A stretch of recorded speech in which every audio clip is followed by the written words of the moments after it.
Did anyone ever tell you the brutal truth about life after 80? Crossing into your 80s brings a quiet shift that few people talk about. Not the surface level stuff like birthdays or slower mornings, but the deeper, often unspoken changes. It's a time filled with both wisdom and loss, presence and distance, deep peace and sometimes deep loneliness.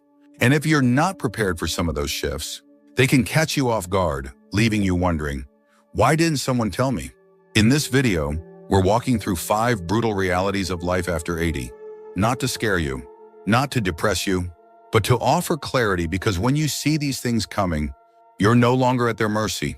You can prepare for them, and you can meet them with strength instead of surprise. We'll talk about the shrinking circles, the body that doesn't bounce back the way it used to, the creeping dependence that feels uncomfortable, even when it's necessary, the quiet way society starts to overlook you, and that strange ache that shows up when old regrets meet too much time and too little purpose.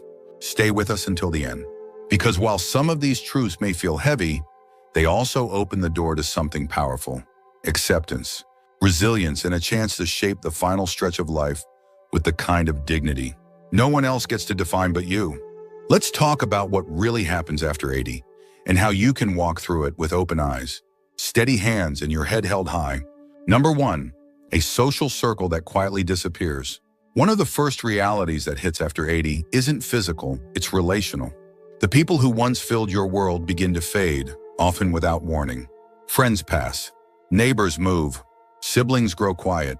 Even longtime companions who once called every week start calling every few months. It's not personal, it's just time, but it leaves a space that can feel hollow.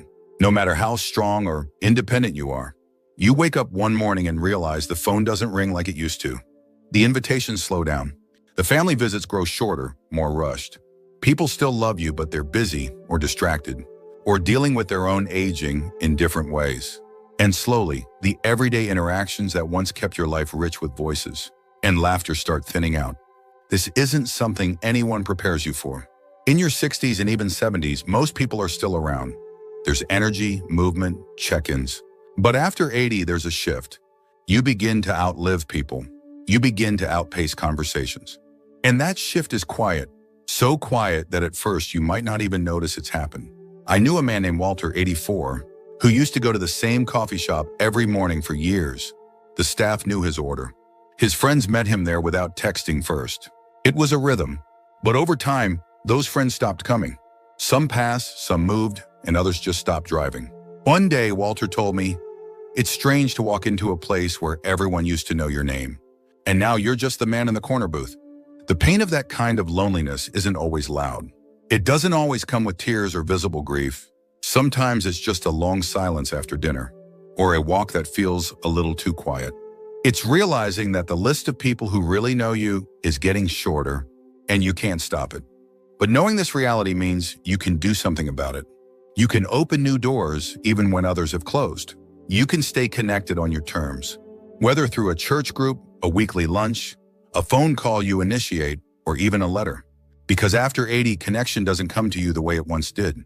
You have to go get it, and that takes courage. But you've made it this far. You already have that courage in you. Number 2, a body that stops bouncing back. By the time you reach 80, your body doesn't whisper, it speaks clearly. The little aches that used to come and go now linger. The fatigue that once passed after a nap might stretch into the next day. And the truth that catches many people off guard is this: after 80, even small health problems can change your life overnight. You might wake up feeling fine, go about your day, and by evening, something feels off. A little dizziness, a sore leg, a cough that sticks around longer than expected. And suddenly you're sitting in a waiting room, hearing words like monitoring, imaging, or possible admission. What used to be brushed off with rest now demands attention. And often there's no going back to how things were before. What makes this stage so difficult isn't just the physical pain, it's the unpredictability. You can do everything right, eat well, move gently, get your sleep, and still feel like your body is one step ahead of you, making decisions you didn't agree to. A misstep on the stairs can lead to weeks of recovery. A stomach bug can drain you for days. And even when you recover, things don't always return to normal. Your balance might feel off. Your breathing might take more effort. The bounce back isn't what it used to be. I once met a woman named Gloria, 81, who was sharp, active, and proud of her independence. She loved tending her backyard garden, walking the neighborhood, staying engaged with her book club. But after a minor fall while trimming a rose bush, everything changed. It wasn't the injury, it was the aftermath. Weeks of rest turned into months of reduced strength. Her confidence slipped. "I thought I was just taking a break," she said, "but my body treated it like a full stop." That's the part no one tells you. At 80, rest is not always restorative in the same way. It can turn into decline if you're not careful. And sometimes, even when you're careful, your body decides to slow down anyway. You realize you're not bouncing back, you're adapting forward. But here's the strength in knowing this. You start honoring your energy more wisely. You learn to pace yourself, not out of fear, but out of respect for what your body has carried you through. You treat health not as a guarantee, but as a daily practice, a sacred one. And when you do that, even if the bounce is gone, your footing becomes steadier. You walk slower, but more aware. You rest longer, but more intentionally. And you begin to see that even a slower body can still carry a strong spirit. If you're still watching this video and finding these insights valuable, please comment number 2 below to let me know you're here. And if you haven't subscribed yet, I recommend you subscribe and turn on the bell so you don't miss any videos. Your support helps us continue creating good content to inform and inspire you. Now let's move forward. Number 3, a growing need for help no matter how independent you are. One of the hardest pills to swallow after 80 is this. You start needing help for things you used to do without thinking. It doesn't happen all at once. It creeps in quietly, subtly until one day you notice. You're avoiding the high cabinets. You're holding onto the railing just a little tighter. You're hesitating before getting behind the wheel on a rainy day.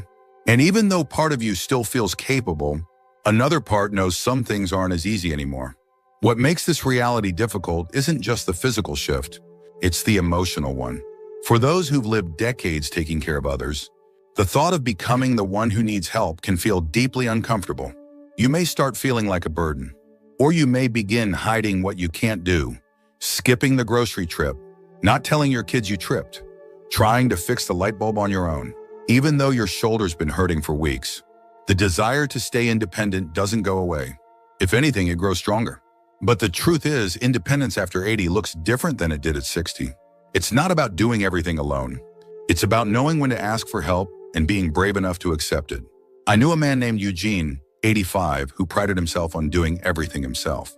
He had lived through war, raised 4 kids, built his own shed out back with nothing but spare wood and determination. But one winter, he slipped on his icy driveway. No broken bones, just bruised pride. He didn't tell anyone, but his daughter noticed something was different. She started showing up once a week to bring groceries and stay for coffee. At first, Eugene resisted. "I'm fine," he'd say. But over time, that coffee became a ritual. And eventually, he admitted something that surprised even him. It's nice, not having to carry everything alone. That's the shift. It's not weakness, it's wisdom. Knowing that accepting help isn't a loss of independence, it's a way of protecting it.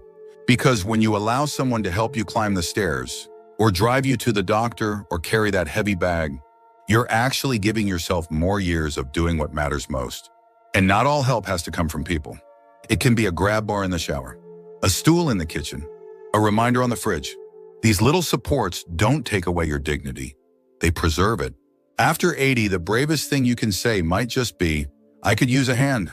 Because the older you get, the more strength you show by choosing safety over pride, peace over struggle, and connection over isolation. Number 4, a presence the world starts to overlook. One of the more painful realities of life after 80 isn't about your body or your memory, it's about your presence. Slowly, you begin to feel invisible. Not to the people who love you, maybe, but to the world at large. The cashier looks past you to the person behind you.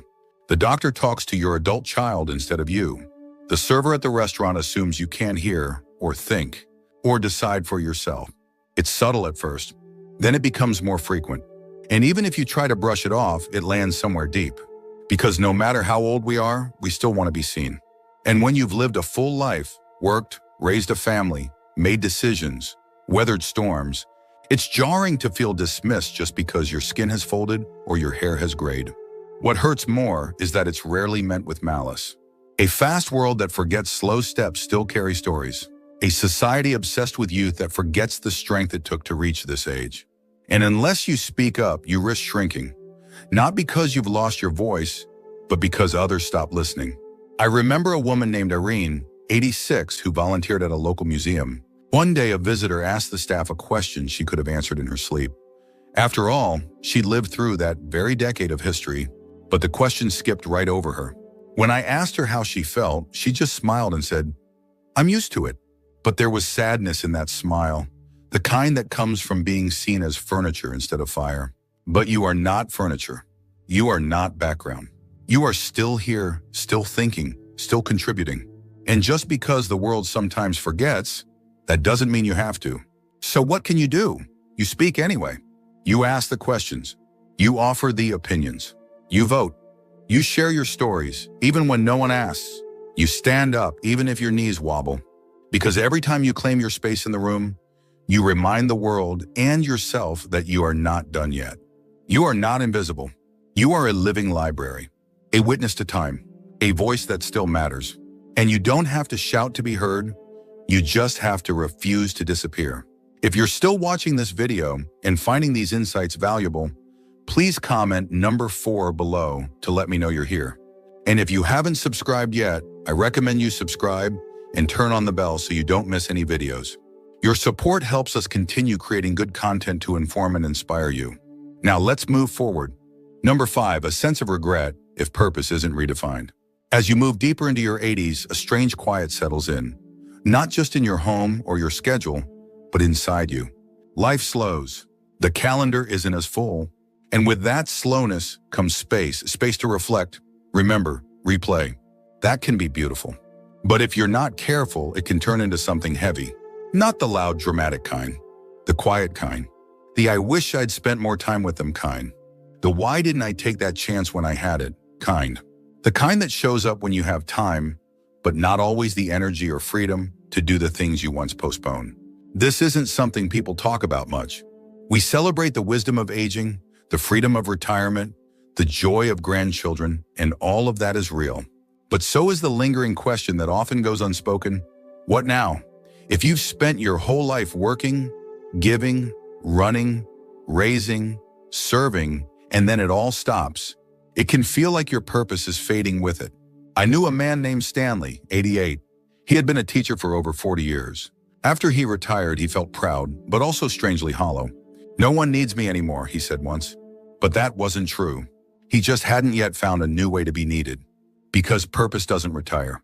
It changes shape. Maybe you don't build houses anymore, but you build confidence in your great-grandkids with your stories. Maybe you don't lead meetings, but you lead with presence when someone is grieving. Maybe you don't solve big problems, but you solve loneliness with a smile to a neighbor. The danger of regret isn't that you've made mistakes. We all have. It's that you sit in them too long without turning them into something meaningful. But when you redefine purpose, not as productivity, but as presence, you begin to realize that you still have so much to give. Not just to others, but to yourself. Because the most important work you'll do after 80 may not be for legacy or applause. It may be this waking up with kindness in your heart, curiosity in your eyes, and enough courage to ask, how can I bring light today, even if just a little? That's not regret. That's redemption. And it's never too late to find it. Final thoughts. Reaching your 80s is no small thing. It's a landmark built on decades of love, loss, effort, change, and resilience. But with that strength comes new challenges, some of them subtle, others hard to ignore. And facing these realities doesn't make you weak. It makes you honest. It means you've lived long enough to see life for what it truly is. Unpredictable, sometimes unfair, but still deeply worth showing up for. So, which of these 5 realities struck you the most? Was it the silence that comes when your social world begins to shrink? The frustration of a body that doesn't recover like it used to? The discomfort of needing help when you've spent a lifetime being the helper? Or maybe it was the invisible feeling that comes when the world moves too fast to see you, or the ache that grows when your purpose isn't clear anymore. Whatever it was, I hope you felt seen, because the truth is, you're not alone in any of this. Not in the slowing down, not in the forgetting, not in the questions that keep you up at night or the moments that make you wonder what comes next. And here's the good news: even now, even at this stage, you get to choose. You can choose connection. You can choose rest. You can choose to ask for help. You can choose to speak louder when someone overlooks you. and softer when someone needs your grace. You can choose to forgive yourself for what didn't happen and honor yourself for what did. This chapter of life isn't the end. It's the deep part of the story. The part where every word carries weight. The part where small gestures mean more than grand ones ever did. The part where your presence, your patience, your perspective, these become your power. Thank you for joining us today. We'd love to hear from you. Leave a comment below and share one thing you learned today and how you plan to use it in your life. Your thoughts are important to us, so don't hesitate to share them. Reading your comments gives us great motivation and encouragement. If you enjoyed this video and found it helpful, please like, subscribe, and share. Your support helps us continue creating good content to inform and inspire you. Thanks for watching, and we look forward to seeing you in the next video.